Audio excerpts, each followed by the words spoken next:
17 თებერვალი ძალიან ისეთი ინტენსიური და მისტიური დღე გამოვიდა წელს, იმიტომ რომ თან გვაქვს ესე იგი ჩინური ახალი წელი, მასე დაემთხვა, ხო?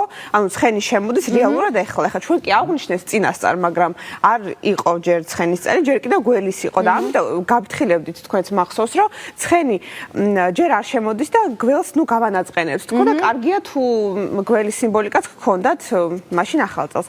მოკლედ, თან არის მზის დაბნელება და შევდივართ დაბნელებების დერეფანი. ცხოვრებაში ყოველდღიურობაში გველობთ და ამიტომ ხო, მოკლედ მაყოფილი გავუშვით ხო?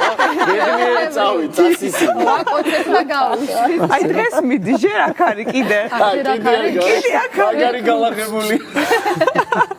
ნუ გავაბრაზებთ, თორემ მე ძალიან ფულის ძიება იცის გველმა და 12 წლის მერე რომ დაბრუნდება რამე თუ ისეთი არ პუდის მოქნება. რა თქმა უნდა. და როგორ უნდა შევხვდეთ მოკლედ ცხენის წელს? მოკლედ მე რას გირჩევთ, ესე იგი, როგორც ვხვდებით ხოლმე ხა კალენდარულ ახალ წელს, ხო, ანუ ღამის 12 საათზე უკვე შემოდის, ხო, დღეს შემოდის რეალურად. ამიტომ კარგი არის აი რაღაცა სუფრა, თუნდაც კვილეული სუფრა რო გავშალოთ და სიმბოლო ცხენის იყოს ცენტრში.